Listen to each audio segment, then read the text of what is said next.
Now, how about them damn Celtics? And we are back with another episode of How About Them Celtics. Sam and I are recording Monday, February 24th. Celtics are back from the All-Star break, have been 2-0 since then, beat the Sixers and the Knicks. Got a fun stretch of games coming up, and we are here. How you doing, Sam? I'm good. I'm happy to be home. Those of you watching can see I'm in my room again, which is a lovely feeling after being gone for so long, being in a different time zone, having to miss games. And even though I got to watch a lot of the game yesterday, I was telling my dad I kind of false alarmed you. I probably could have did a pod, but I didn't want you to have to wait. Anyways, we have a fun show today. Few things to talk about regarding the Celtics as we wait for their next meeting with the Raptors tomorrow or today as you hear this. Or is it Pistons first? No, it's Raptors first. Yeah, okay. Go through and talk about the defense, talk about JT, go around the league, read your emails. Celtics rival, maybe, quotation rival, considering punting. Warriors making a jersey retirement, and then more implosion around the league. Then we'll do the rat list and we'll get up out of here. So make sure you leave a like, comment, subscribe, hit the bell. We're here every single day with new content. Yes, sir. Let's start with the defense. So I did a video on this, but we can talk about it further. The Celtics defense has been really good, man. And they can do a lot of things. Guys have talked about it a lot. Kristaps talked about it. Jalen and Joe talked about it. I asked them about it. In these games against the Knicks and the Sixers, they guarded the big man, so Cat and Embiid, with Jrue Holiday, with Jayson Tatum, with Jaylen Brown. Jrue Holiday was the primary matchup for Joel Embiid against Sixers, and Jayson Tatum was the primary matchup for Karl-Anthony Towns against the Knicks. And by doing that, Kristaps Porzingis is able to play off the ball. I think he guarded Kelly Oubre for a lot of that Sixers game and other players, and then he guarded Josh Hart a lot for the Knicks game. And since Josh Hart isn't a great three-point shooter, and since they're comfortable rotating against Sixers, he's able to help over, cut off driving lanes. Even if Karl-Anthony Towns in particular isn't in the action, let's just say Cat is spacing the floor, it still leaves Kristaps Porzingis in the corner or on the wing or able to sag off of Josh Hart to help stunt drives, and Jalen Brunson wasn't able to get in the lane as much. Mikal Bridges literally got stopped in the middle of the paint, like he just stood still because Kristaps stopped his drive. Like the Celtics defense has really found something with this. They did a lot last year too, but just the versatility they have on the roster with Jrue Holiday, who is showing his value as the playoffs come around once again, is pretty fun to watch. Yeah, they had New York in hell yesterday, especially to start the game, like right from the jump. The tone was set. New York was down 15 plus before they could even blink. And it was largely because there were no easy buckets coming. You mentioned Kristaps being a big part of that. It's true. These guys would drive the lane. He had a couple blocks early. I think he got Josh Hart on a drive. And having a 7'3", 7'4" guy that has long arms and is decently athletic in there makes it not fun to shoot shots in the paint. And we saw the Knicks stray away from that yesterday. And I had talked to Andrew Claudio from Knicks Film School before this. We did a preview, and he kind of asked about like how teams should go at the Celtics and try and like combat their 3-point strategy. Like, should they try and take more threes? My answer was no. Like, if that's not your thing, you shouldn't do that. But the Celtics kind of force them to all like, not only do they manipulate them mentally by making threes and like making them feel like they will fall behind if they do not play offense that way, but their defense also just makes everything so much more difficult in the paint, like you mentioned. And the help off has been working again. They'll leave the guy open because we think he sucks strategy. It's back, but it's working. It's back, but it's not. I don't think it was ever going It's anywhere. layers. I think it's just, they're executing it better, and the numbers are being crazy anymore. The numbers have, as Joe Mazzulla would have told you if you had asked him during that stretch, have gone back to the numbers that they should be, have regulated themselves, as is the case, as most math does. But having guys like Jrue Holiday, Jayson Tatum, Jaylen Brown, who are able to guard these big guys is such a huge advantage. Like there was a play in the Sixers game where Joel Embiid was, Jaylen Brown was on Joel Embiid, and he just like posted him up straight up and just didn't do anything. Like he just fumbled, he front rimmed it, and it was nothing. There was a play in the Knicks game where Karl-Anthony Towns, the Knicks were like, all right, fine. If you're going to guard him with Jrue Holiday, we're going to go at him. And then Karl-Anthony Towns ended up throwing up a nothing shot and complained about a foul and had to run back on defense. Like these guys are capable of guarding the best big men in the league. And the only exception to that rule, I would say, is probably Jokic, because he can pass, right? The difference, and I'm not saying Embiid and Towns are bad passers, but The Celtics are more comfortable allowing those guys to be passers, which is the case when you get a Joel Embiid who's deep in the post and you double team him and turn him into a playmaker, like we talked about, or Karl-Anthony Towns, you turn him into a playmaker. You can't really turn Jokic into a playmaker. You almost have to do the opposite and turn him into a scorer. Maybe that is the solution. Maybe you guard them straight up with Jrue Holiday and have him make life hard on him and make Jokic score. But the point is the Celtics have options because of this defense. And Jaylen Brown talked about it after the game. I asked about the way they guarded the Knicks. And Jaylen Brown talked about how important that's going to be for them in the playoffs. He said that's key for us to be able to be versatile. So I think we take pride in that, in matchups and being able to switch and being able to guard guys. That'll be a strength of ours going into the playoffs. We just got to stay healthy. Joe Mazzulla talked about it too. He said those guys are doing whatever it takes to win. It allows us to keep our defensive versatility and play different matchups. Just the Celtics have so many different options defensively because of the personnel they put together. And all of this, oh my gosh, Jrue Holiday threes talk, the Grizzlies game, exploding it out of proportion. Like, that's not why you have Jrue Holiday. That's not why the Celtics traded for Jrue Holiday. It's quite the opposite, in fact. The Celtics knew that they didn't need Jrue Holiday to be this second option that he was on the Bucks, or third option when Middleton was healthy on the Bucks. They knew they could just bring him in and have him play a role that he is best at. And he got a little bit of bonus last season when he shot incredibly well from the corners. He had some big playoff games, and maybe he'll still have that. But the reason you trade for Jrue Holiday is because of the defensive versatility he brings you. And that's exactly what you're seeing, because the Celtics would still be able to do this without Jrue Holiday, but it takes it to another level when you have a guy as smart and as effective as him, because then you don't even have to use Tatum or Brown every time. You can put those guys as point of attack defenders where they are amazing. And Jrue Holiday's still good in that spot too, but just he's so good at guarding guys so much bigger than him that you can put him in these spots and it allows everything else to go super smoothly. Yeah, and just to quickly look at the offense for him since he's come back, he's what? 4 of 7 from 3. So it seems like that little rest period before the break, and then also including the break, has done him well in that sense, because if the Celtics are going to be at their best, he has to be out there defensively, like you said. He offers a versatile figure. He's somebody that they can kind of muck up opposing offenses with by putting him on the big guy. The big guy gets a different look. We've talked about this forever, where he's got quicker hands than most big guys are guarding a Towns and Embiid, and it kind of throws them out of their rhythm, makes things more difficult. If he's knocking down the threes and being just a consistent outlet on offense, that's making you so much better. How many times this season have we seen him not be on the floor at the end of games, and it's felt like the right move because he hasn't been there offensively? He hasn't, and that also has to do with Peyton Pritchard being far better than anybody had picked him out to be before the season.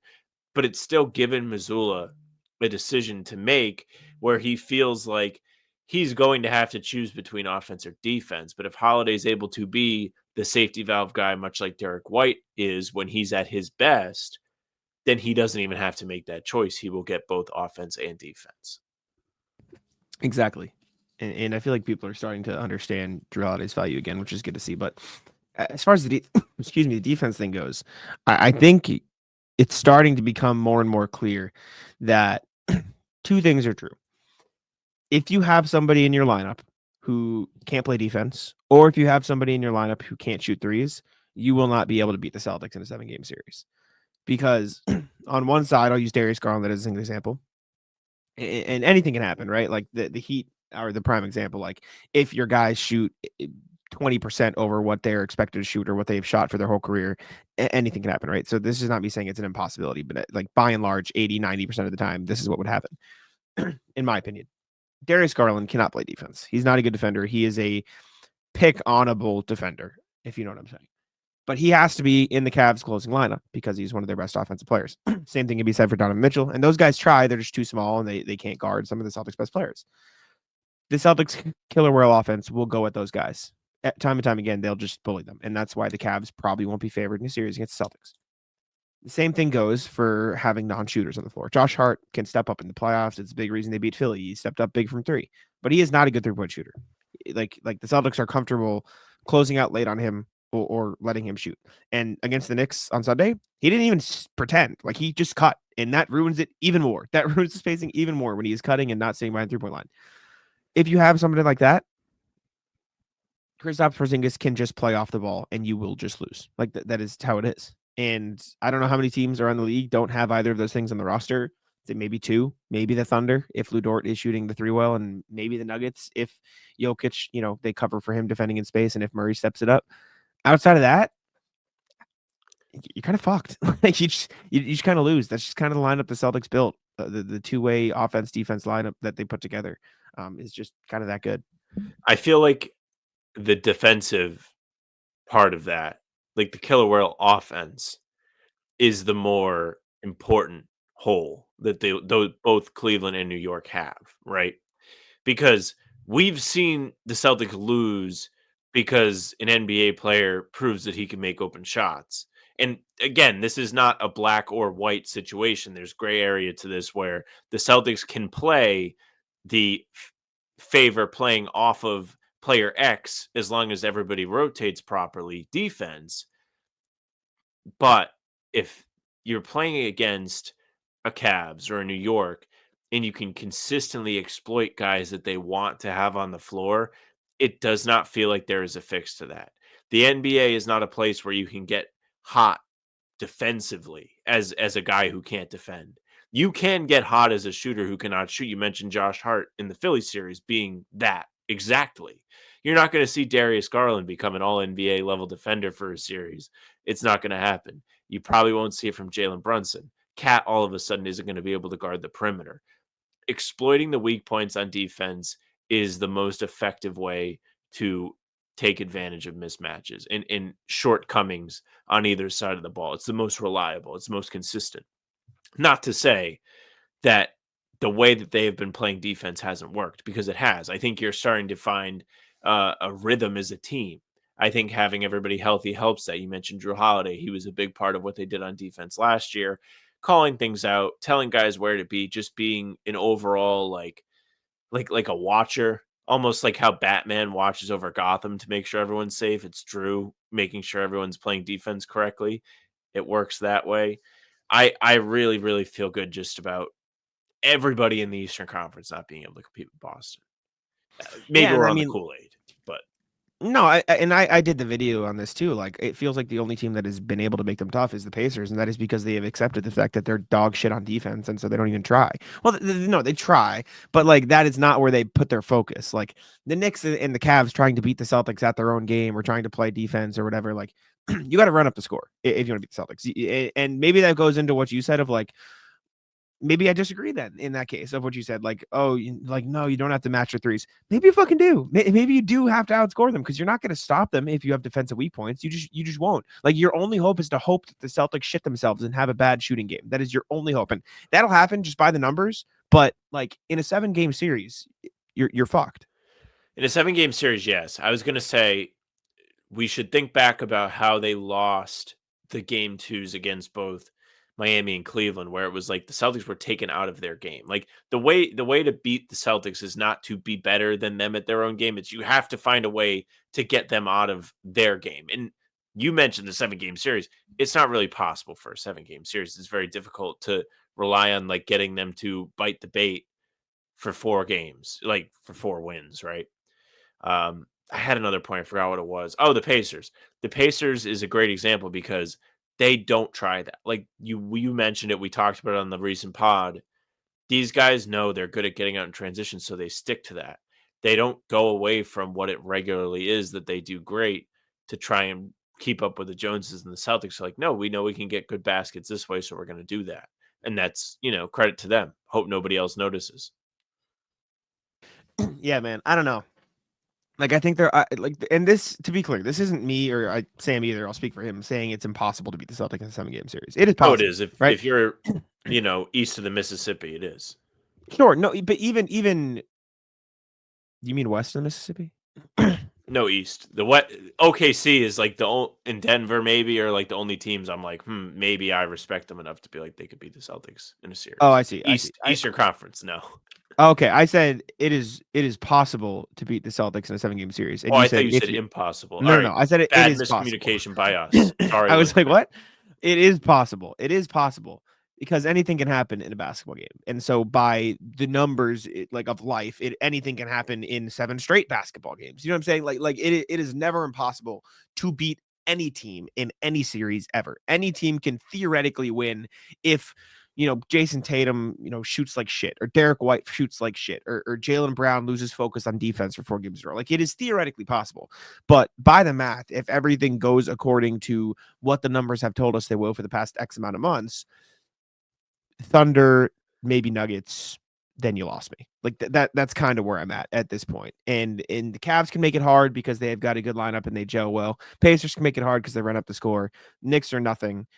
Bucks, I can't trust them to do anything. Anybody else in the East is whatever. Like the only 2 teams that I could say, okay, maybe they'll at least make it challenging are the Cavs and the Pacers in the Eastern Conference. And outside of that, it's a cakewalk, in my opinion. I mean, the Knicks have been hysterically like underwhelming Dog shit. against Boston. Awful. Like billed as like not even the juggernaut, just like the bizarro Celtics that were built just to beat them, and they've not even come close. Like, congratulations to the Knicks yesterday for covering 20-point spread for the first time this season. Good job. Like, congratulations. And you did it at the end of the game when the game was already I was going to say, they didn't right. actually do it. They kind of cheated. They kind of cheat. They really hate Mikal Bridges because they say he only scores points in garbage time. I was perusing their subreddit recently because I was curious what they had to say. Because Andrew had told me, he was like, yeah, people here are like flipping out, like going into the Celtics game because they got killed by the Cavs the day before. And it was like, yeah, oh man, like they really don't believe, like they're broken, that fan base. No parades in the streets are coming anytime soon. They're going to be relieved to win a game. I see. That's kind of funny. That's kind of really funny. They called it garbage time Jordan. Like, and they showed like the play-by-play screenshot from ESPN. He had like 7 straight points. The Celtics were up 118 to 98, and he scored 7 straight. Yeah, so that would have been 20 exactly, right? Because they would have lost by 13. Yes. I want to talk about OKC quickly because they'll be in town in a couple weeks here. I'm really intrigued to see them again because you'll agree with me. I feel like one of the best halves we saw the Celtics play all season was that first half in OKC, and it took like a historically bad second half for them to lose that game. And how much did they end up losing by? It never felt completely out of reach. They lost it just by felt like 13, I think. Okay, which is maybe weird. they did. They lost by more. Maybe it was 8. 13. Yeah, 105-92. But for a lot of that second half, it felt like 27-point half. Yeah, like that second half, it felt like if they make like any shot, like they can get themselves back into the game. But they just were like, we're actually going to miss every single one we take, so we can't get back into the game. I'm curious to see what the rematch. They played the looks Thunder like. well. Oh, they did. They well. OKC's a good team. They're very deep. They play defense. Hartenstein and Caruso were great additions this summer. They have another year of experience under their belt after making the playoffs last year as the top seed. Like, they should be respected. Like, I saw somebody, I think it might have been even on our video, that was like, OKC's not real. Like, they're going to wilt in the playoffs like they always do. Always do, by the way, which means just last year. Well, but the rematch should be. That is the only sample size we have. No, but that's what the commenters said. They were like, they always wilt. Yeah. I'm excited to see OKC. I think that last regular season game will be fun to watch and see what happens. But anyways, regardless, before we go to the next thing, I do have to tell you guys about PrizePicks. PrizePicks is the best place to get real money sports action for all your needs. Sam and I use PrizePicks on the pregame show when we're not out of money because us personally, not great at PrizePicks, love PrizePicks, just not very good at it lately. That said, over 10 million members, billions of dollars in award-winning PrizePicks has made daily fantasy sports action, daily fantasy sports accessible to all. Just pick more or less on at least 2 players and win up to 1,000x your cash. Run your game all season long on PrizePicks. You can now win up to, again, 1,000x your money on PrizePicks. It's the best way to get action on sports in more than 30 states, California, Texas, Georgia, Florida, and right here in Massachusetts as we're recording, or you're in Rhode Island, not Rhode Island, Massachusetts, though, for sure. PrizePicks offers weekly promotions that can lead to big payouts like Taco Tuesday. Every Tuesday, PrizePicks discounts player projections up to 25% to provide you even more value for your lineups. It's the best way to win real money this basketball season. Which players are going off, which ones aren't. Make your picks in less than 60 seconds to turn your sports opinions into real money all season long on PrizePicks. We got to bring it back on the pregame because I feel like if we had just gone more on Peyton Pritchard threes, more on Derek White blocks, we'd be.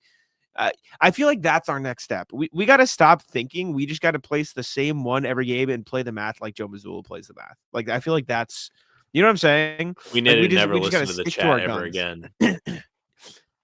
Okay, so if people actually listen to this, they'll catch on to us. But next one, we're gonna run PrizePicks next pregame, and we're gonna take the opposite of whatever chat says. Okay. But then anybody listening to this will be able to scam us. Regardless, download the app today and use code CLNS to get $50 instantly after you play your first $5 lineup. Again, download the app today and use code CLNS to get $50 instantly after you play your first $5 lineup. PrizePicks, run your game. All right, next thing. Al Horford got his high school jersey number retired. Clap it up for Al. Let's go, Al. Why did it take this long? What are we doing? So as you talk, I'm going to look up this high school and see if they just have like the most stacked, like he's like one of the not I famous don't ones. think they do. But I can only imagine that this is just a major fucking fumble by these I idiots. just Like, looked how it have up. we not? Yeah. Do you know what year Al graduated in? Al, it had to have been like 02, 01. 2004. Okay, sure. He graduated the same year as the Red Sox won the World Series for the first time in 86 years.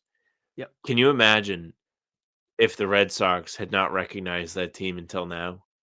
Like, maybe Al's high school has a different standard where it's like you don't get it retired till you win an NBA championship. Like that is the bar. Because otherwise they I can't guess. respect you as a winner and as a professional. What a ridiculous thing, though. Like why? Why now? That's my question. Like, do you have any idea as to why this could have happened? I don't know. Grand Ledge High School, like I've never heard of that before. Did any of the Fab Five guys go there from Michigan? That's like the only other No. like So only 3 people on Real GM that have attended this college. So that's anybody who's ever played basketball have attended D1 colleges. Only 3 ever have attended so D1. Horford and 2 others. Horford, Brian Westrick, who went to Michigan State, and then John Horford. So just 2 Horfords and fucking Westrick. I wonder if Hendricken has Missoula's number retired. But the Sure. way they do it is it's if you play pro or once you make the pro. So maybe he does just because he's won an NBA championship. I'm sure he has had it retired, but I don't know. That's how Hendricken does? The school Missoula won. I see. So I have just like Grand Ledge's all-time roster, but it's not sorted by anything. So it's just a bunch of fucking names. Just a bunch of names. Yeah, so this isn't going to help me at all, I think, unfortunately. But yeah, what a silly thing for them not to retire Al Horford's jersey until now. Like, I truly have no explanation or reasoning as to why that is possible. Like, how Justin Edwards, the Sixers rookie, just got his retired the other week, I saw. But Al Horford's wasn't. Derek got his retired at college. Yeah. Whatever. Just so silly. Next thing, Jayson Tatum. It feels like the discourse is changing a little bit. So I've seen a few things on Twitter in the last couple weeks that maybe like I think the first one was a few weeks ago. You retweeted it, so I know you saw it. It was the if Jayson Tatum was 70% of Anthony Edwards' personality, whatever people would like him, which is like garbage, whatever. But the response I saw to that was like a bunch of quote tweets that was like, "You're a fucking idiot." Like Jayson Tatum's great. Now I saw that and I was like, huh. Like I expected this to be more like, yeah, true. And maybe there was some, but like a lot of it was like, this is stupid. King of the Fourth Quarter did a whole Instagram like post for Enjoy Basketball, like basically calling Tatum the least appreciated player in the NBA. Boogie Cousins went on their FanDuel whatever show and said he's never in trouble. He's the ultimate professional. He's a great teammate. He's a winner. He's won championships. What more do you want from the guy? Boogie also said, I think Tatum is being punished for being quiet. Chandler Parsons goes, Tim Duncan was quiet. And then Lou Will says, we don't talk about Tim Duncan in the same breath. There's a lot of our legends. Tim Duncan, who's like consensus top 10 all time, top 15, maybe. Like, what are we doing? I think Lou Williams is right, though. Like, when you're like talking about all-time greats, you don't go Tim Duncan. Not that it's not true, but like, if you like ask people for their top 10, like, Tim Duncan would be in 90% of people's top 10, in my opinion. He would be in it, but it would be like, oh yeah, and Tim Duncan. Like, how could I forget Tim Duncan? It's because he's not like this larger than life character, and that's fine. And that's not what the ranking is about. Yeah, Quentin Richardson said Jayson Tatum has been totally disrespected this whole season with the number he's putting up in the season he's having, leading his team and not get the credit that he deserves. I don't understand why we don't give him more credit. For context, Jayson Tatum this season is averaging 26.8 points, 8.8 rebounds, 5.7 assists, 45.3% from the field, 35.6% from three, 80% from the free throw line, which is a career low, but he's gotten it back up to 80%. He's going to be all NBA first team for the 1, 2, 3, fourth straight year. He's going to be top 6 in MVP voting, like one of the top 6 best players in the league for the 4th straight year. I feel like the discourse is slowly changing, but Little tangent here before I talk about this. Lou Williams.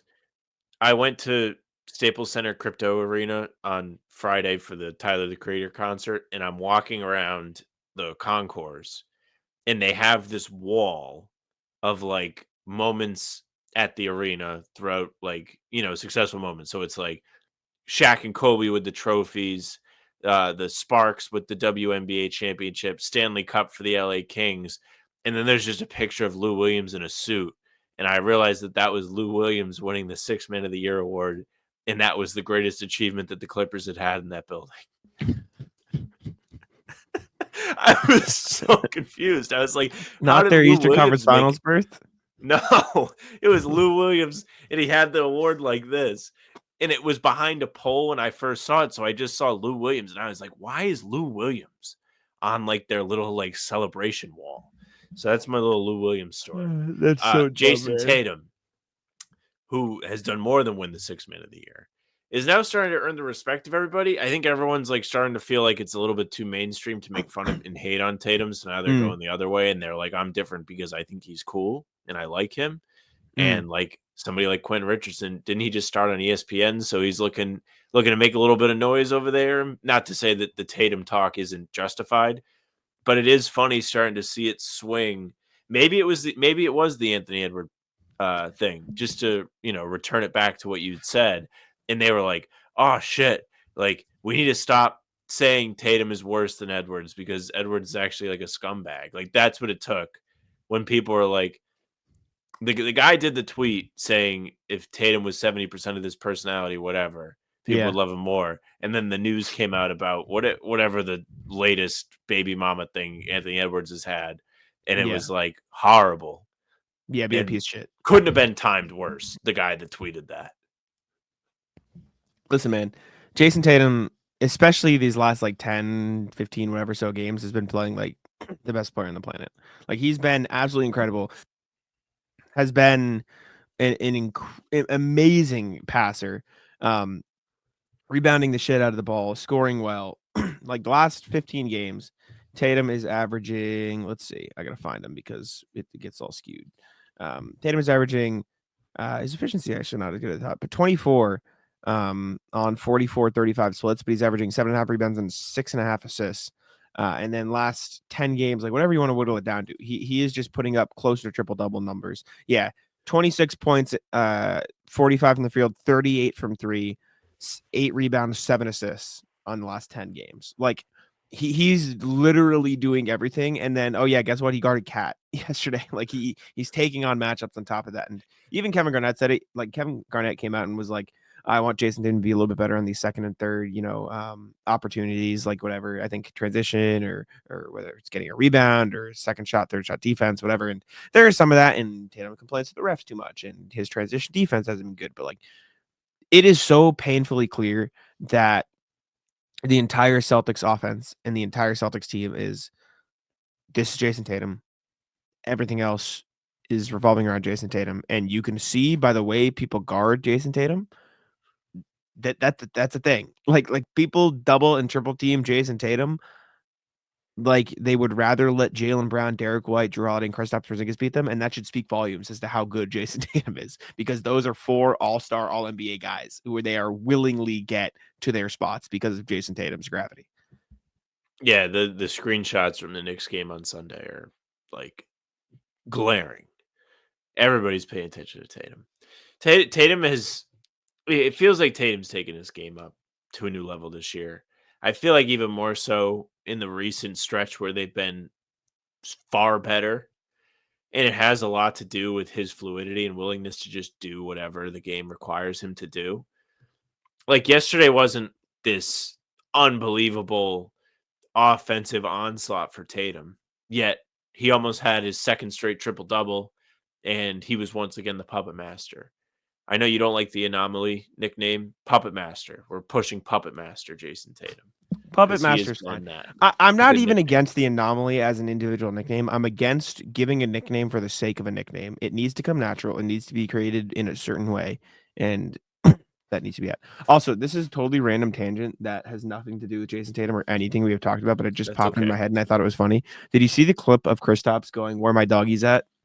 So I actually haven't. I've seen it, but I haven't done the I haven't listened to the I don't listen to audio on my phone unless I have headphones in, and I just haven't been in a spot where I've had I'm that chance glad. yet. It's fine. Now I'm glad I get to play it on the pod because it is my favorite fucking clip. I like top 5 clip I've seen in the last year. Like, ready? Ready? Here you go. Here you go, audio listeners. This is Kristaps. Where my doggies at? The laugh is better than him saying where my doggy's at. Like he finishes saying it and throws his head back. He's like, I ah, know. It was, I'm where my corny. doggies at? Where my doggies at? The best part is they go Jalen 1, 2, loves it. 3, 1, 2, 3, Baja, and you're like, what is that? Taylor Snow pointed out. Baja, who let the dogs out is sung by the Baja Men. I see. So they're going Baja on 3. That's just my favorite shit. I love that. Like I saw that in the press room and I was just like crying laughing to myself. Anyways, let's check in with the email here. Reminder as always, you guys can email us at hbtcpod@gmail.com. That's hbtcpod@gmail.com. First one, RJ, NBA trivia blowout edition. Evening, folks, in honor of Portland's 141-88 blowout to the Hornets on Sunday night. Some big margin NBA trivia. Holy shit, I didn't realize they won by that much. Starting with the Trailblazers, Saturday became only the 12th team in league history to accomplish this feat. What did they do and what team did it first? In games decided by 50 or more points, what losing team scored the most? Hint, 2 of the players from that team are still in the league. Last one, who was the first team to beat the Celtics by 50 or more points and what year that happened? Okay, so the first question is, starting with the Trailblazers, Saturday night became only the 12th time, or they became the 12th team in league history to accomplish this feat. What did they do? What did they do? Win by 50. What is that? A 53-point win? Win by 53 or more? Is that it? I don't know. I don't know what the first one could be. And I don't know who could have done it first. I don't really understand that question. I'm a little confused.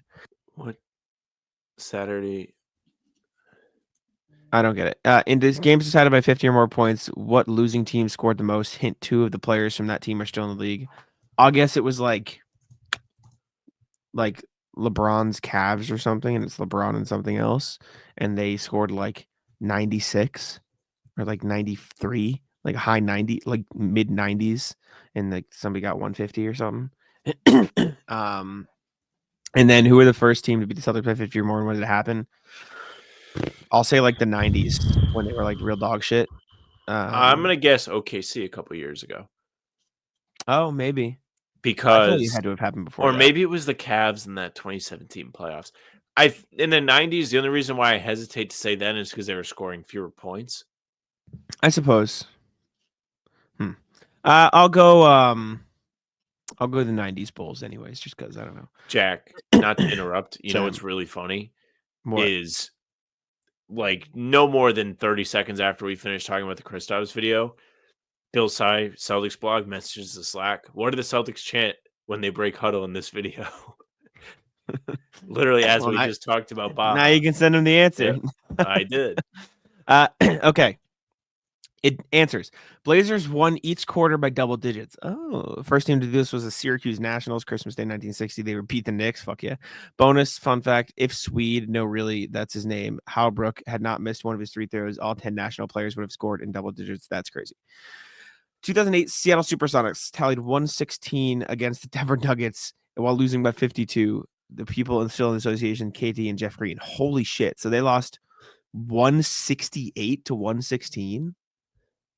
That's fucking crazy. Wait. 168, 116 Sonics Nuggets. Oh my god, 168. What the fuck? That's incredible. Yeah, okay. Wow. That's just a revolving door defense. It's the meme of the security guard just not even patting the people down, letting them into the gates. Like that's what the defense was. That's insane. And the last one, C's first 50-point victim. Was the Philadelphia Warriors on March, winning by 153-102. Chamberlain led Philly by 30, while the Celtics had 9 players in double digits. Team beat the center. Funny. That sounds kind of familiar. Be well, RJ. Thank you, RJ. RJ again, all roads lead to ... Jordan Walsh. Morning, folks. Discussions by you and the first floor guys in the past 24 hours about the C's dismantling the Knicks have got me thinking about Jordan Walsh. Bear with me a minute. Jack, you discussed how the C's work because everyone on the floor can play defense and shoot threes. Jake and Spooney at first of the floor marveled at Jrue Holiday's playoff level performance, and we're wanting him to go on the Al Horford rest on back-to-back games schedule, so he's fresh for the postseason. Spoiler alert, Drew's out against the Raptors, so maybe he is. Okay, and he's out for just rest, by the way. Okay, let's combine these two things. Drew has off slide Walsh into the end of the guard rotation. You aren't looking at a lot of minutes, maybe 9 to 16, but he gets some game reps with the starters and the circle of trust guys when the games still matter. Given that and the Celtics are comfortably locked into the 2 seed, it's low risk proposition, potential for developmental return. Your thoughts? Be well, RJ. I'm all in for Walsh minutes.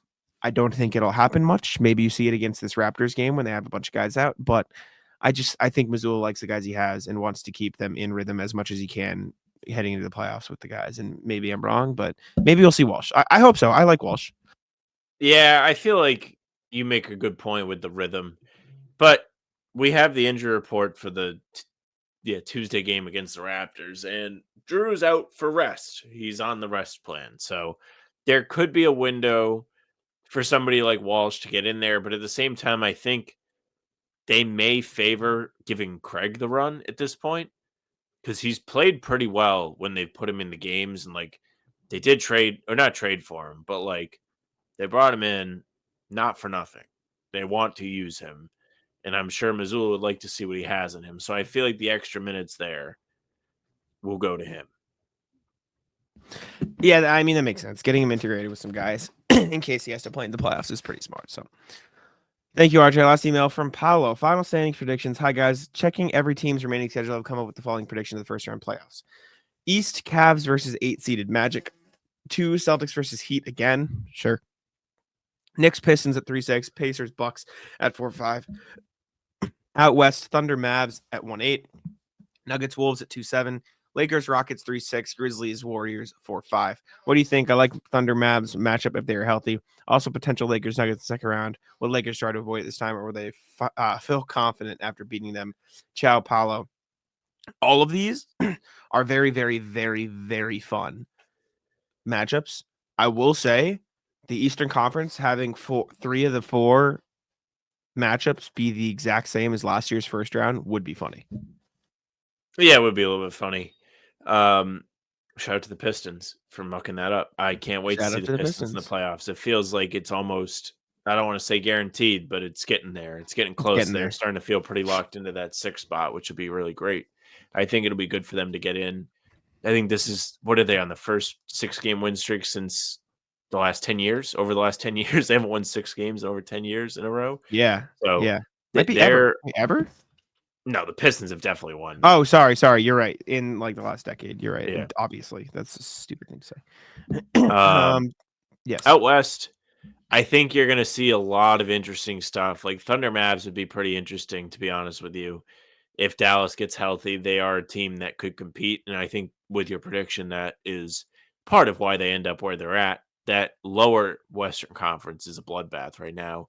Golden State climbing up to 5 would be pretty crazy, but it would be good cinema, especially to see them play against Memphis, a team that Jimmy Butler didn't want to play for before the trade. Mm-hmm. Yeah, I mean, I think all these would be fun just because, I mean, the Warriors have a history with the Grizzlies anyways. Lakers Rockets would be kind of the most meh. Thunder Mavs would be a rematch last year. Nuggets Wolves would be a rematch last year. A lot of rematches in here. I guess this is what happens when you have the same good teams. But thank you, Paolo. Let's jump on over to the NBA standings, do a little check-in to see who's doing well, see who's not. We got a couple games since the All-Star break now, so we can have a little bit of action. But there is no action atop the East. It is still the Cavs up top, 6 games ahead of the Celtics, but the Celtics are now 4 games ahead of the Knicks, who are just as many games ahead of the Pacers in 4th. You got the Bucks and Pistons Pistons have a fairly healthy lead on the Magic in 7th, 3-game lead over the Magic. Then you got Magic, Heat, Hawks, Bulls filling out the play-in, but the Nets are only half a game behind the Bulls for that 10 seed. Sixers have dropped below the Nets because they lost to the Nets on a Nick Claxton tip-in buzzer beater. And then Raptors, Hornets, Wizards. Raptors are still 4 games out of that 10 seed. It doesn't seem like they're going to climb up. So it's really a race between the Bulls, Nets, and Sixers. And ironically, 2 of those teams want to lose. One wants to win, and the one who wants to win is at the bottom. So just a little live update. As we're recording this, it is 8:30 p.m. Chicago Bulls are up 20 points on the 76ers. So loss number 8 in a row. By the way, against a team that has lost 6 straight is inbound as it looks. And there was the clip.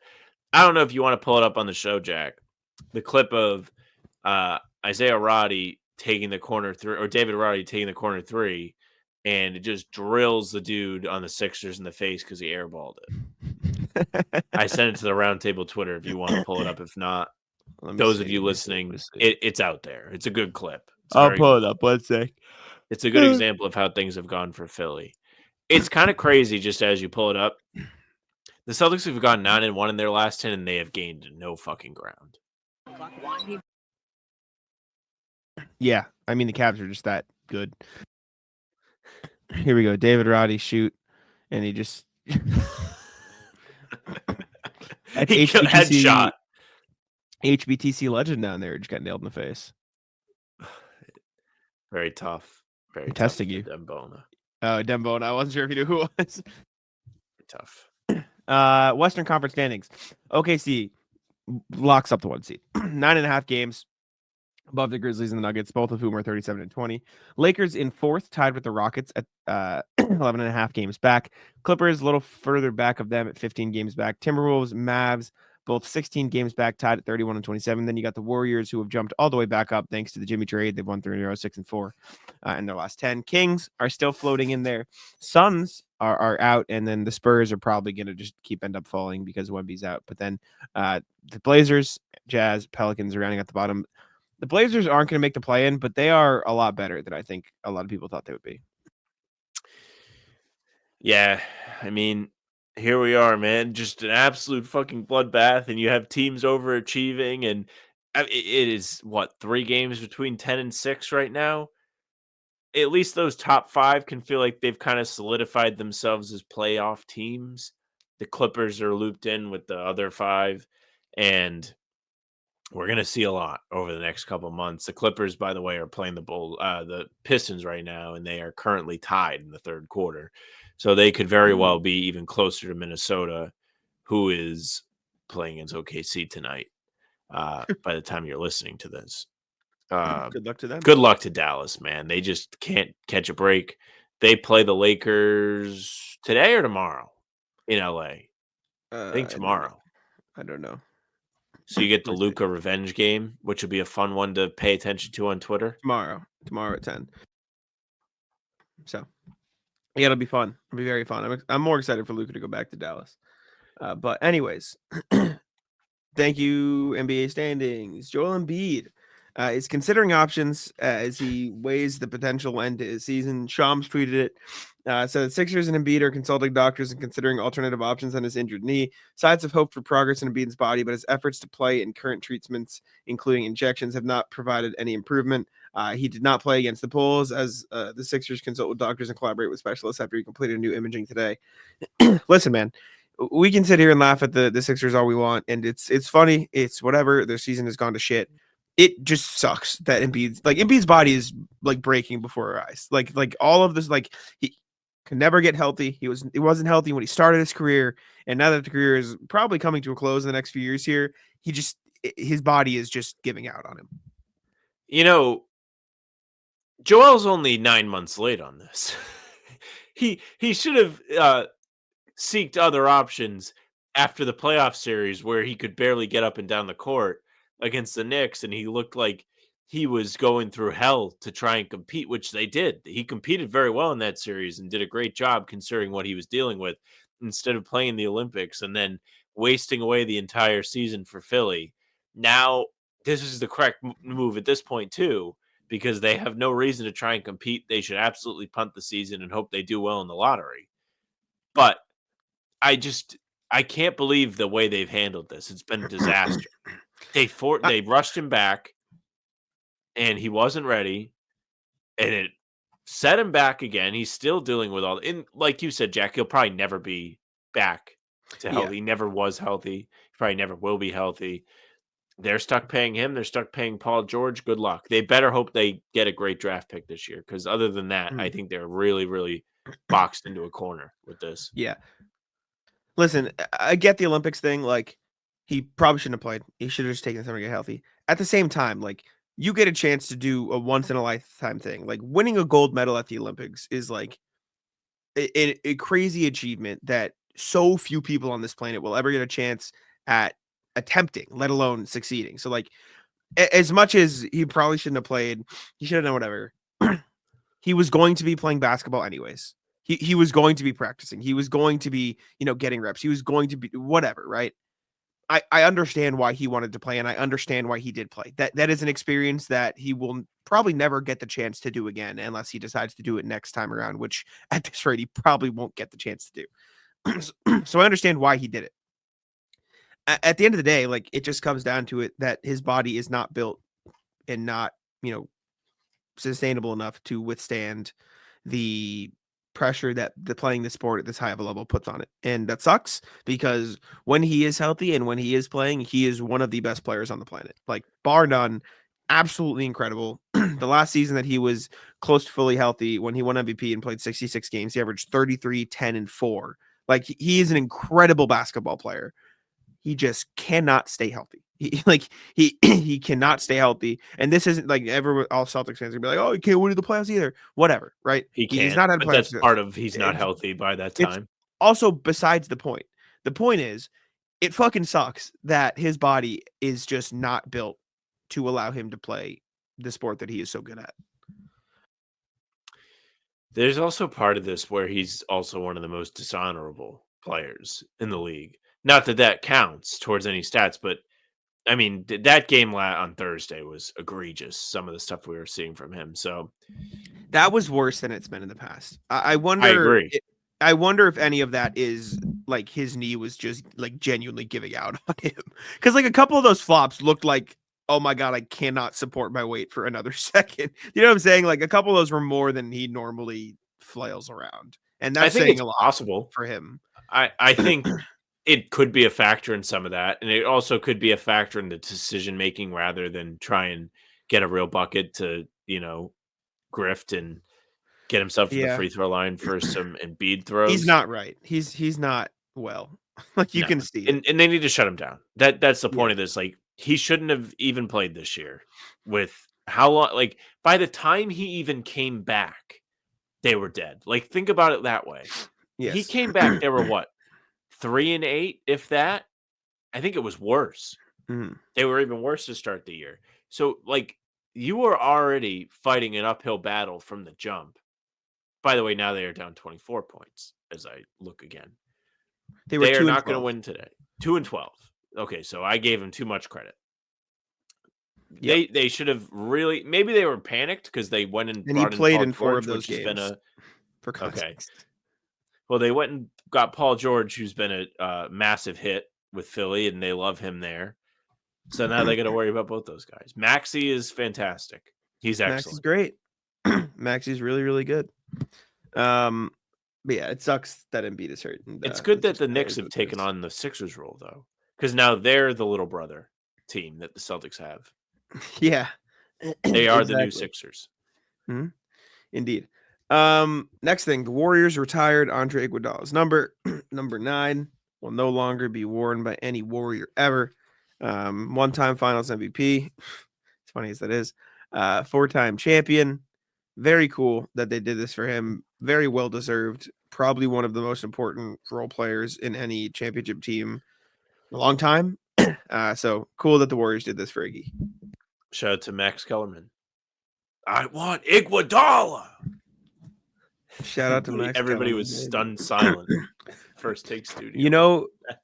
Andre Iguodala in the regular season, he played for the Warriors for 1, 2, 3, 4, 5, 6, only 6, 7, 8 years because there was the 2-year gap with Miami in between. Never once averaged 10 points in the regular season. Surprisingly. Really? Yeah, It's never surprising once. at the beginning because he came from Got Denver where he 9.3. was like a centerpiece type guy at the time. Even in Denver, he averaged 12 and then 13 his last 2 years there. I'm a fool. But he did get 5th in Defensive Player of the Year in his first year in Golden State. No, That's great. he was a motherfucker. He was playing a role in the 22 finals where he wasn't even playing. He was giving advice to those guys. He was a motherfucker for the Heat when he was down there. He had a nice stint in the bubble against the Celtics. Like, he just became a colossal pain in the ass. And congratulations to him. It was pretty cool. They played the Mavs. So Clay came out after the game and sat there for the ceremony and was there and present. So it was nice that they could kind of all come together and celebrate Iggy as one. But, shout out to Iguodala for keeping LeBron from a couple championships. That's why he got the MVP. He was tasked with guarding LeBron in the 15th finals. Indeed. It still shouldn't have been Iggy. I'm sorry, it should not have been Iguodala. I mean, as much as we talk about Tatum, right, and like the Finals MVP from last year going to Jalen, we talk about the MVP conversation and all the individual accolades. Steph Curry is a consensus. We'll be very, very conservative and say top 15. It's probably less than that. Probably 10. Probably top 10. But there's no being like not top 15. And it took him till the 4th championship to get a Finals MVP. Yeah. It's crazy. Since Paul Pierce in 07-08, who averaged 21.8 in the finals to win MVP, only 3 players have averaged less than 25 and won Finals MVP. 25 in the finals and won Finals MVP. Can you name them? Can you repeat the question? Since Paul Pierce in 2008, who averaged 21.8 in the finals, only 3 players have averaged fewer than 25 points and won Finals MVP. Iguodala. Yep. Finals MVP. Mm-hmm. Did Kawhi? Yep. And with the Spurs, to clarify. Yes.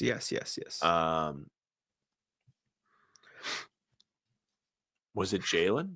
It was, yeah. Yeah. Jalen averaged 20.8. 3 for 3. Yeah. Shout out Iggy. Last thing. The Suns are officially imploding, potentially. So Tim Bontemps of ESPN spoke with sources around the league, and he asked them who you think will fall short of the playoffs in the West. And one exec said Phoenix, which is wild to say. They look like they can't stand being around each other. Earlier this season, Ramona Shelburne reported something similar about the locker room. KD or somebody replied, I think it was KD, saying, like, how are you going to come into the locker room one time and then report this? Which is KD's funny. fire. He's Love fire. KD. That said, as we speak, the Suns are 27-30.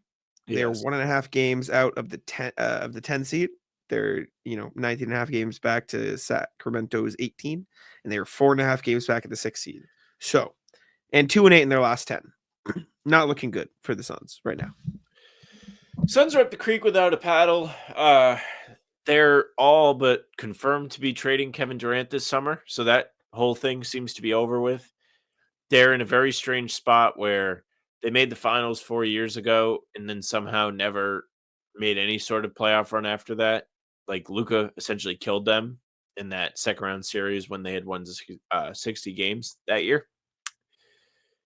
They just had Ishbia come in and he was like, get me all the players, and they got him all the players, and then they realized they didn't have any of the other players, the role players, and this team has just not had the roster around Durant and Booker and now Beal to be a truly respected competitive team. Like, you look at teams, I mean, we can full circle this podcast today and be like, look at the teams in the Eastern Conference who are like in the top 3. You have Cleveland, you have Boston, you have New York. The Cavs, Knicks are different, and they are not at the same level as the Celtics. I mean, the Cavs less so than the Knicks, but we can talk about the Cavs and feel confident about the Celtics beating the Cavs in a 7-game series because they have one exploitable weakness guy in the starting lineup. The Suns are a team full of exploitable weakness guys outside of the stars.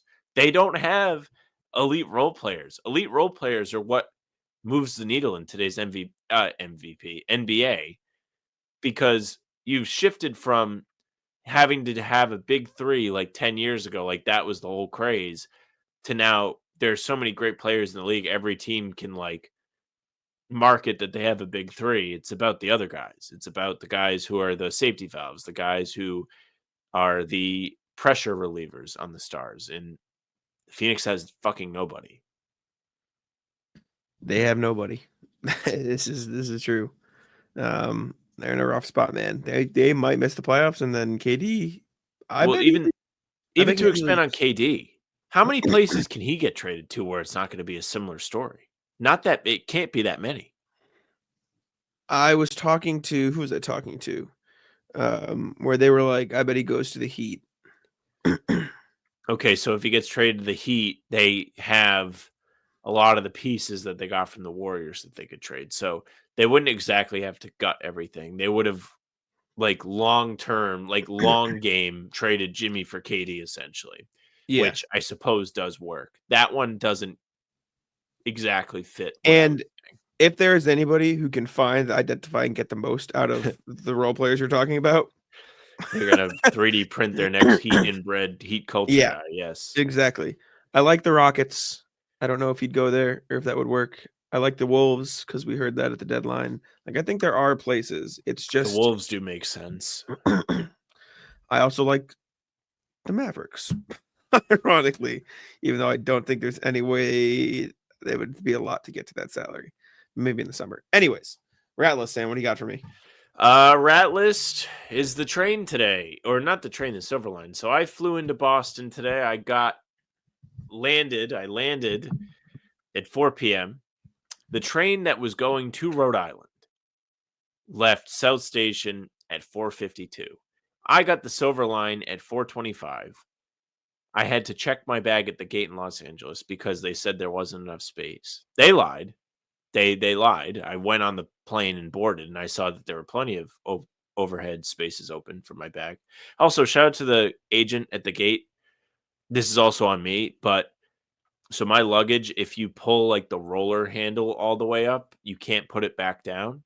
So I carried the luggage the whole way to the gate, and the guy put the tag on my bag and then pulled the handle up for me. And I was like, well, what the fuck, man? Because now I can't get it back down unless I open the luggage and do it that way. Didn't matter. Once they put it on the plane, wasn't a problem. Get my luggage, get on the Silver Line, 4:25. I somehow do not make it to South Station by the time the commuter rail leaves. So I had to wait for the next one. I was furious. Day ruined, like was seeing red. I was so pissed because I missed it probably by like 3 minutes. If I was there 3 minutes sooner, I probably would have got the train. How And it long was did you have to wait? devastating. I had to wait like an extra 45 minutes. It caused me to get home an hour later than I should have. Like, people listening are gonna be like, "What's the big deal? Like, you didn't have to wait an hour." It's not about that. It's more about the like amount of time that I No, missed. 45 minutes is a pain in the ass. It's just like there's no explanation where I should have not gotten the 4:50. It's because those fuckers didn't let you bring your bag on the plane. Yeah, it is. That's the difference. They fucked me. They did, indeed. What do I want to rat list? I'll rat list slow walkers again. just sidewalk etiquette, perhaps. So I got off the tee today. It was very minor inconvenience, nothing like yours, but it still pissed me off.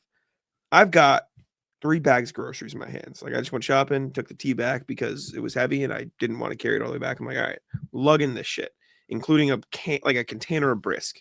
So it's heavy, right? This shit is not like, oh, I got milk and cookies or whatever. Like, I got real fucking groceries and I'm lugging this shit back. These 2 fucking idiots in front of me. First off, old lady gets off the train and then she's at the front of the line. Disaster first. Just the worst, right? Like, I get it. Respect. You got to do it. Just the worst. Then I'm on my street and there's 2 people walking in front of me. Just not fast enough. There were 2 cars. I'm just putting this map in your head so you understand. There's 2 cars parked on the side of the road. I do a check. I'm like, anybody coming? Anybody coming? I am able to walk around these cars fast enough to get in front of them. That's how slow these people were walking. Oh my god.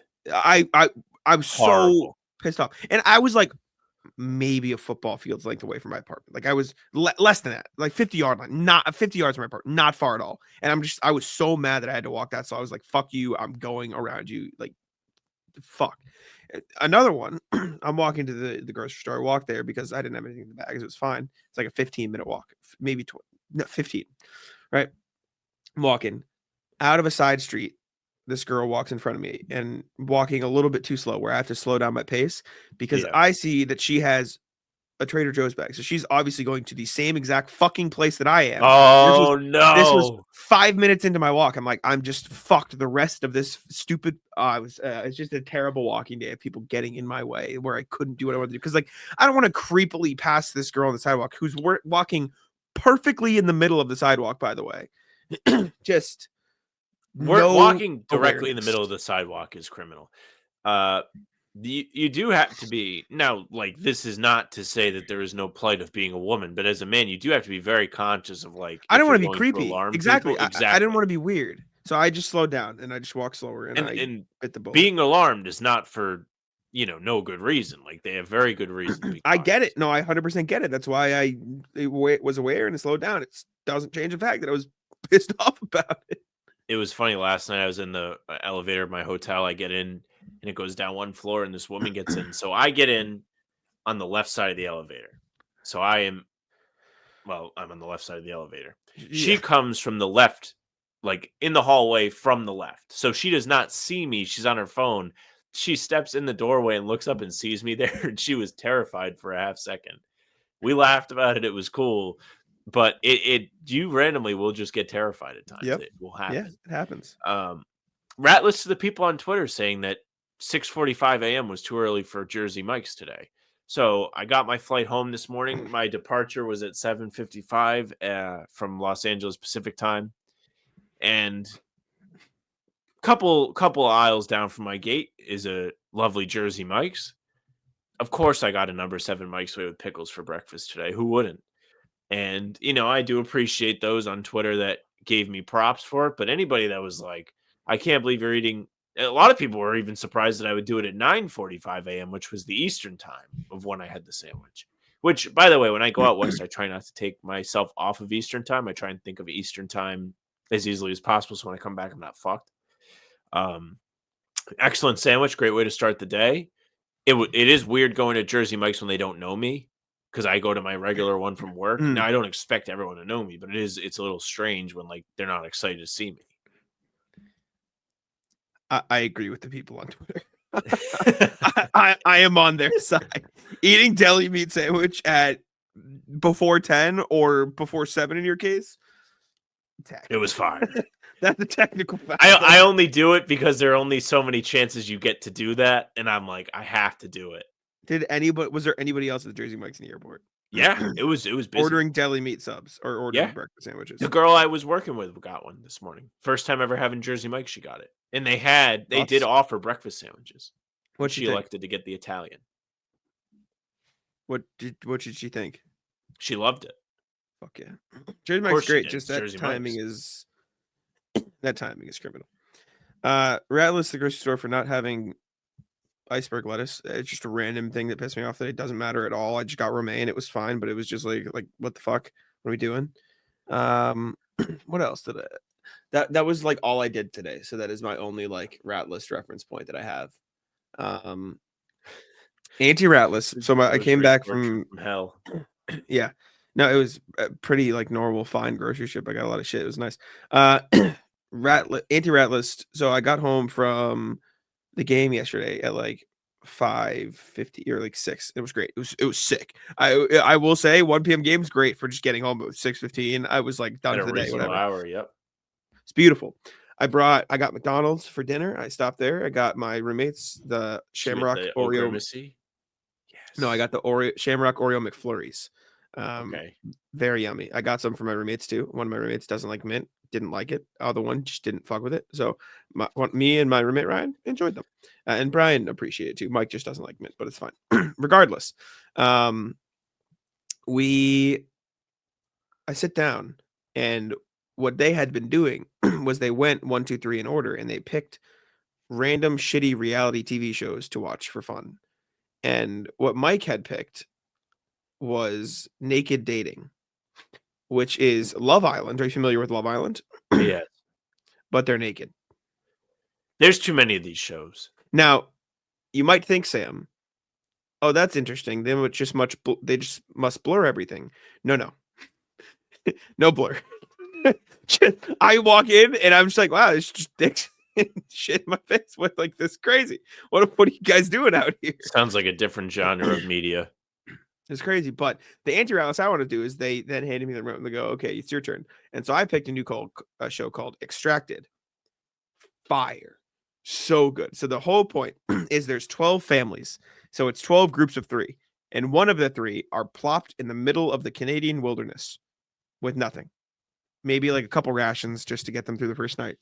And the other 2, like, what is that then?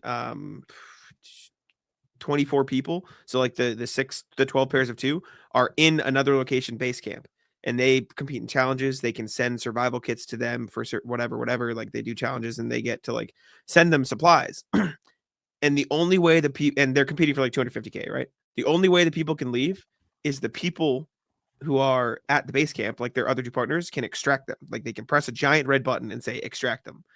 And so like you get live, like it's just like, you might think like, oh, that's silly, but like all the drama that comes out, like there was this 18-year-old kid who his parents like packed him things wrong. And he's just in the camera saying, you fucking idiots. What did you like, just go getting all pissed at them. And he goes, get me out of here, please. The mom goes, no, let him suffer. He was rude. And just like not extracting him from like, it gets crazy. Like it's very fun to watch.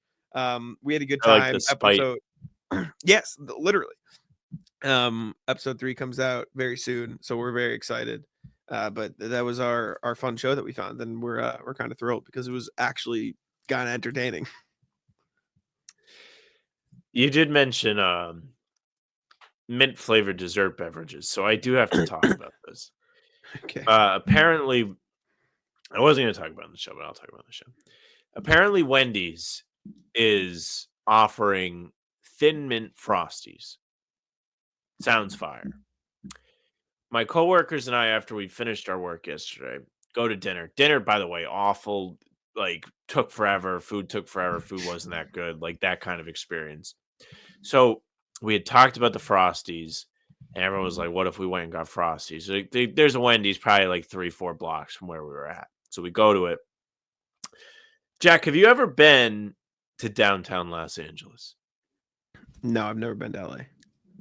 So the thing about downtown Los Angeles is there are a lot of people that aren't on the same planet as the rest of us. And a lot of those people went into the Wendy's, and they were in the Wendy's. So if you want to talk about a top people watch experience, look no further than the Wendy's.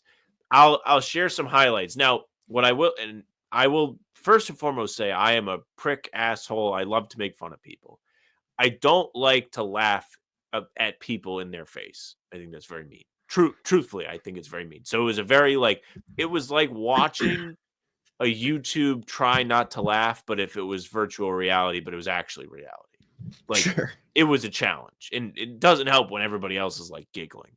So the first highlight is like, we'll call, no, I don't want to use that word. I'll tell you after. We'll call them extraterrestrials.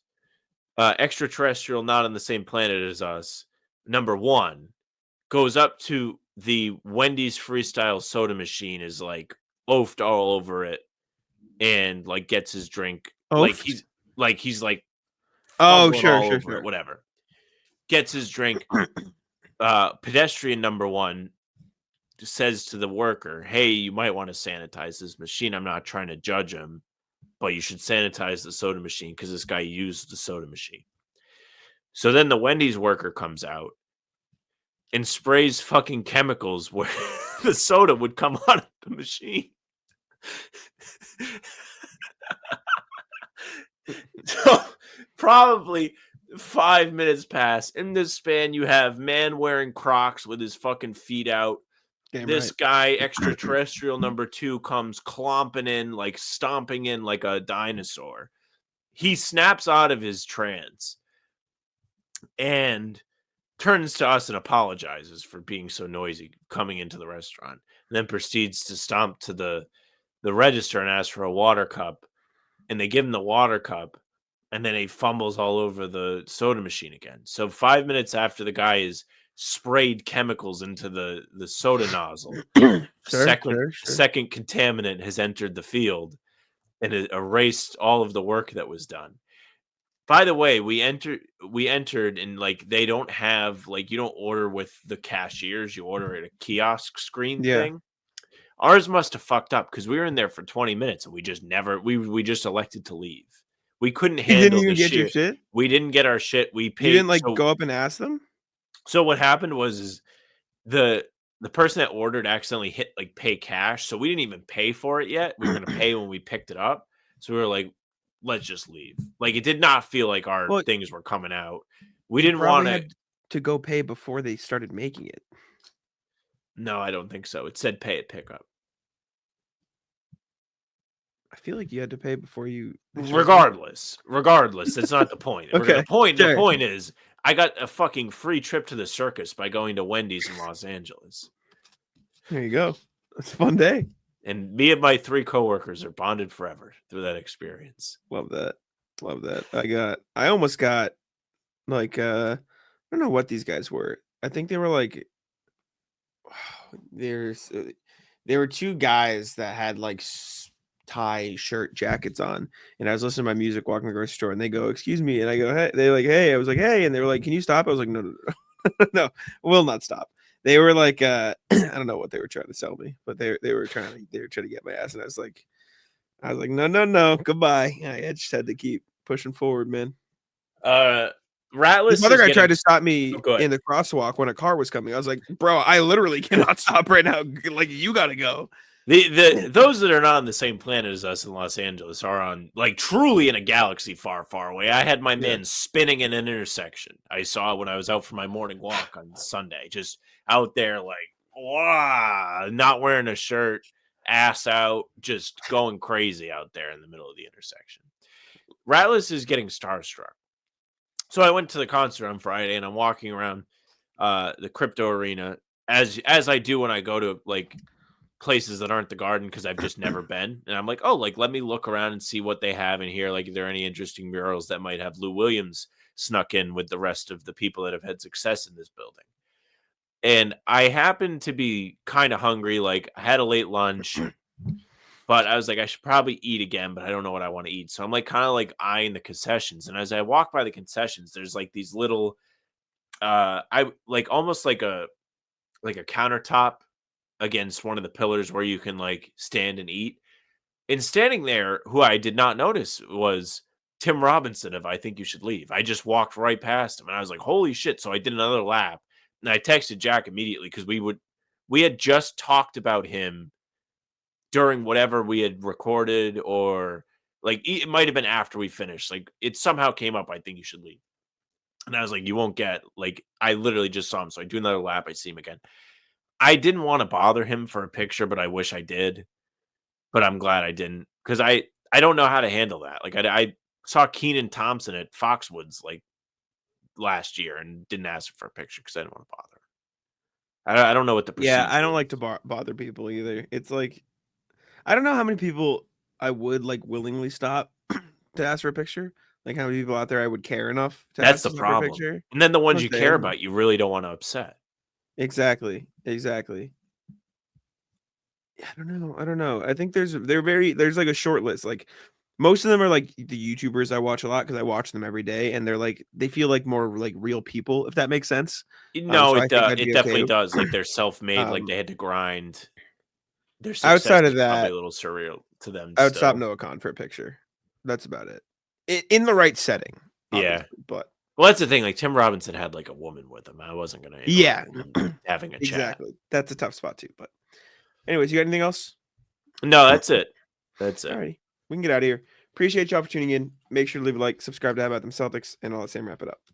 Yeah, thank you very much for listening and watching. Make sure you leave a like, comment, tell us what you're feeling ahead of Celtics Raptors. I'm sure you're just on the edge of your seat to see how that game will go.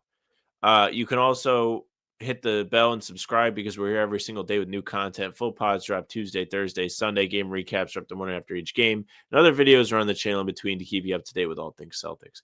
You can find Jack and I streaming a half hour before every single game for pregame. Come hang out in the chat. It's a ton of fun.